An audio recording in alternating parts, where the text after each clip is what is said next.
राजेंद्र नगर ईदगाह आगरा के कंपोजिट विद्यालय की बदहाली का मामला पापा संस्था के दीपक सरीन कई दिनों से उठाए हुए हैं। दीपक सरीन ने बच्चों को जमीन पर बैठाकर और प्राइमरी सेक्शन को एक साथ पढ़ाने को लेकर मामला उठाया था, लेकिन मामला अब खंड शिक्षा अधिकारी नगर क्षेत्र द्वारा 18 अगस्त को कंपोजिट विद्यालय राजेंद्र नगर में चल रहे प्राइमरी विद्यालय को अस्थायी रूप से पूर्व माध्यमिक कन्या विद्यालय ईदगाह आगरा में स्थानांतरण करने के आदेश पर अमल न किए जाने पर अटक गया है। पापा संस्था के अध्यक्ष दीपक सरीन अपने साथियों के साथ दिनांक 12 सितंबर दिन मंगलवार कंपोजिट विद्यालय राजेंद्र नगर आगरा के गेट पर धरने पर बैठ गए। दीपक सरीन का आरोप है कि पूर्व माध्यमिक कन्या विद्यालय ईदगाह की प्रधानाध्यापिका निधि श्रीवास्तव ने नियमों को ताक पर रखकर स्कूल में स्टोर, लैब और लाइब्रेरी के नाम पर अतिक्रमण कर रखा है। वहीं दीपक सरीन ने कहा कि बेसिक शिक्षा में व्याप्त बदहाली के जिम्मेदार बेसिक शिक्षा अधिकारी भी हैं। मैं पापा संस्था से राष्ट्रीय संयोजक दीपक सिंह सरी। आज क्यों यहाँ स्कूल पर धरने में बैठे थे आप? पिछले एक साल 2022 में हमारी एक वॉलंटियर ने हमें शिकायत करी थी कि इस स्कूल में बच्चों को ज़मीन पे बैठाया जाता है। हम लोगों ने जब आके मौके पे देखा तो वास्तव में बच्चे ज़मीन पे बैठ रहे थे। हमने तब से लेके इसकी लिखा पढ़ी करी तो कुछ समय बाद यहाँ फर्नीचर भी आ गया, लेकिन अभी 1.5 महीने पहले जब हमारी वॉलंटियर की शिकायत पे दोबारा जब हम इस स्कूल में आए तब हमको मालूम पड़ा कि यहाँ टीचरों की संख्या जो 10 होनी चाहिए थी, केवल 4 टीचर यहाँ मौके पे मौजूद थे और वो क्लासों को मर्ज करके पढ़ा रहे थे। हमने उसकी फ़ोटो लेकर कमिश्नर महोदया ऋतु जी को शिकायत दर्ज कराई। उन्होंने डीएम साहब को निर्देश किया, डीएम साहब ने सीडीओ साहब को निर्देश जारी किया।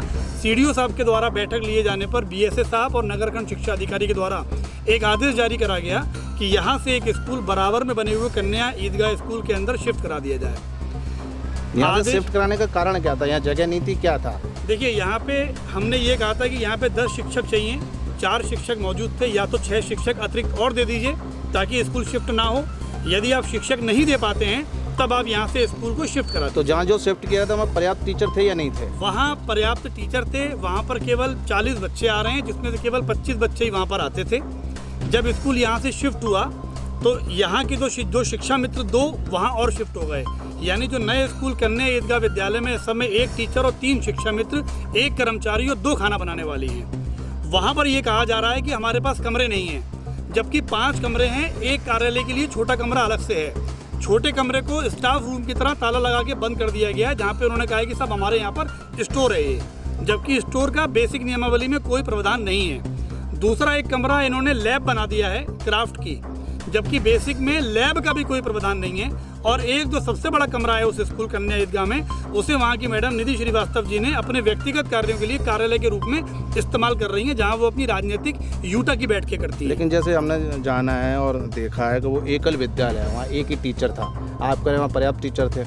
एक टीचर नहीं था वो, ये आपको गलत सूचना किसी ने दी है। वहाँ पर पहले से अगर मैं ये मान लूँ कि विद्यालय शिफ्ट नहीं किया जाता तो भी वहाँ पर 1 टीचर, 1 शिक्षा मित्र, 1 कर्मचारी और 2 खाना बनाने वाली मौजूद हैं। तो ये स्टेटमेंट कि वहाँ पर जगह नहीं है या टीचर नहीं है, ये सरासर गलत बयानबाजी की जा रही है। मौके पे आप लोग इस बात को जाके तस्दीक भी कर सकते हैं कि हमारी बात सच है या झूठ है। जिस तरह की गतिविधियाँ इन प्राइमरी स्कूलों में चल रही हैं, किसकी गलती मानते हैं? शिक्षा अधिकारी गलती मानते हैं या शिक्षकों की गलती मानते हैं? किसकी गलती है? ज़्यादा गलती किसकी है? देखिए, उत्तर प्रदेश सरकार इस समय सरकारी विद्यालयों के कायाकल्प के लिए विशेष अभियान चलाई हुई है और लगातार प्रयास कर रही है कि सरकारी स्कूलों की दिशा और दशा दोनों में ज़बरदस्त सुधार आए, ताकि जो प्राइवेट स्कूलों की तरफ लोगों का मुँह जा रहा है वो कम होता जाए और सरकारी स्कूलों को लोग प्राथमिकता पर ले जाएं।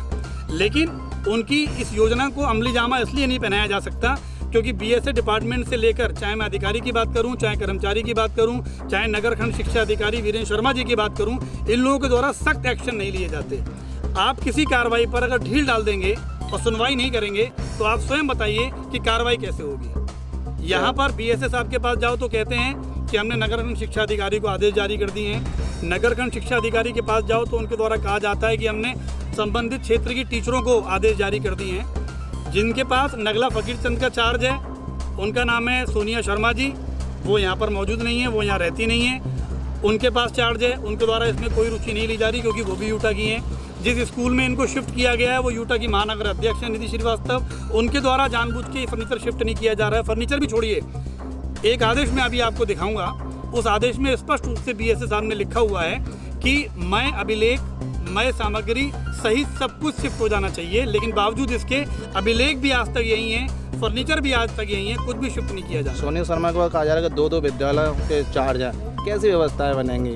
देखिए, ये तो खंड शिक्षा अधिकारी नगर को तय करना है कि यदि दो उनके पास क्यों हैं। जिस स्कूल में बच्चे पढ़ रहे हैं, जिस स्कूल में विद्यालय, वहाँ का चार्ज उसको देना चाहिए, अपने आप व्यवस्था में सुधार आएगा। जब पूरे मामले को कैमरे की नज़र से देखा गया तो सामने आया कि राजेंद्र नगर कंपोजिट विद्यालय में बंद पड़े 2 बड़े कमरों में छुआ का नगला प्राइमरी विद्यालय संचालित होता था, जहां बच्चों को बैठने के लिए पर्याप्त बेंच सीट और पढ़ाने के लिए समुचित शिक्षक उपलब्ध थे, जबकि पूर्व माध्यमिक कन्या विद्यालय में स्थानांतरण के बाद बच्चे एक कमरे में एक साथ बैठने को मजबूर है। सच्चाई दीपक सरीन द्वारा लगाए जा रहे आरोपों के विपरीत दिखाई दे रही है। स्थानांतरण हुए बच्चों को पढ़ा रहे शिक्षामित्र अरविंद कुमार का कहना है कि यहां से अच्छा बच्चों की शिक्षा व्यवस्था कंपोजिट विद्यालय राजेंद्र नगर ईदगाह में हो रही थी। क्या नाम है आपका? अरविंद कुमार। क्या हैं आप? शिक्षा मित्र। कहाँ शिक्षा मित्र, कहाँ पढ़ा रहे थे आप? सर मैं नगला फकीरचंद में था, उसके बाद मुझे सोलह भेज दिया था, फिर वहाँ से जो है फिर दोबारा नगला फकीरचंद में आ गया। ये जो फकीरचंद, यहाँ पर स्टाफ नहीं था इसलिए। अच्छा, फकीरचंद का जो विद्यालय यहाँ शिफ्ट कर दिया गया है, क्या कहते हैं, जूनियर में, हाँ, कितना उचित है ये?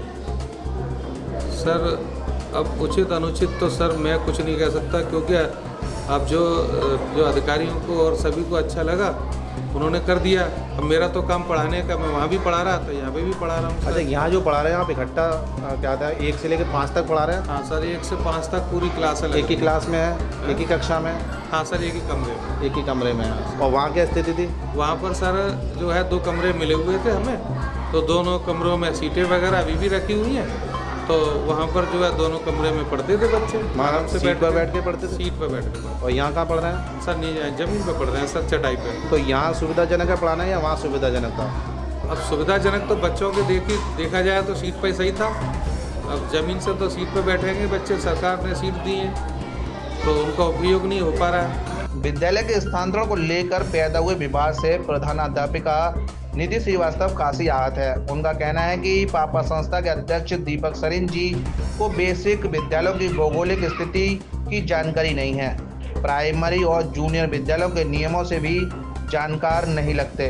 जूनियर विद्यालय में साइंस लैब, लाइब्रेरी, खेल मैदान, पर्याप्त स्टाफ आवश्यक है। एकल विद्यालय पर इस तरह के आरोप किसी व्यक्ति विशेष के प्रभाव में आकर लगाए गए प्रतीत होते हैं। इसके बावजूद शिक्षा अधिकारियों के आदेश का पालन किया जाएगा। जी देखिए सर, प्रथम तो मैं एक बात कहना चाहती हूँ, ये विद्यालय जिस विद्यालय में चल रहा था उस विद्यालय का नाम है कंपोजिट विद्यालय राजेंद्र नगर, और ये ऑलरेडी 2 कक्ष में ये विद्यालय चल रहा था, जहाँ बच्चे फर्नीचर में बैठे हुए थे, फर्नीचर में अच्छे से पढ़ रहे थे। वहाँ पर्याप्त स्टाफ है जो कि कक्षा 1 से 5 तक इंडिविजुअली हर एक क्लास को देख रहा था, यानी कि शिक्षण कार्य भी सुव्यवस्थित तौर से चल रहा था। इन बच्चों के पास 2 शौचालय थे, जो कि सरकार के भी नियम अनुसार बॉयज़ की शौचालय अलग होनी चाहिए, गर्ल्स की शौचालय अलग होनी चाहिए, तो वो इनके पास थी।